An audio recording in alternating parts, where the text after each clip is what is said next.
star dans les Soudoués, Maria Pacôme a connu une fin de vie difficile comme l'avait révélé son fils adoré, Pacôme. Interrogé sur RTL, il avait expliqué comment elle a malheureusement dû souffrir en raison de la position des médecins français. Décédée le 1er décembre 2018 à 95 ans, Maria Pacôme souffrait d'un cancer des amygdales. Invité au micro de Marc-Olivier Fogiel sur RTL quelques jours après sa mort, François Pacôme, le fils de l'actrice tant regrettée, avait levé le voile sur les derniers mois compliqués de sa mère qui a souffert le martyre en raison de sa maladie. Ne souhaitant pas souffrir inutilement, l'actrice voulait avoir recourir à l'euthanasie pour faciliter sa fin de vie. Un combat qu'elle a malheureusement perdu et qui lui a causé beaucoup de souffrance. Une chose à partager, il faut une vraie réflexion sur la fin de vie assistée, parce que là, on est très loin de la dignité et de l'humanité.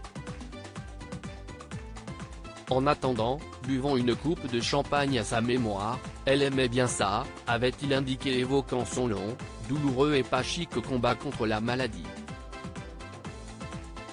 Encore sous le choc après le décès de sa maman dont il était très proche, l'acteur et doubleur, notamment connu pour être la voix française de Neil Patrick Harris, était revenu sur les derniers mois de Maria Pacôme.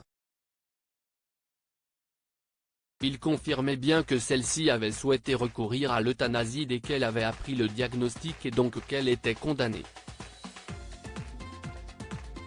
Dans sa grande insouciance, elle a pensé qu'on lui filerait un coup de main quand ça serait indispensable. Elle pensait que sa petite notoriété lui permettrait de trouver un moyen. Eh bien non, car ici en France, on n'a pas le droit, avait confié François Pacôme, très en colère. Il avait poursuivi, quand si est devenu vraiment compliqué pour elle, elle m'a demandé de faire les démarches pour ce que l'on appelle mochement le suicide assisté, en Suisse.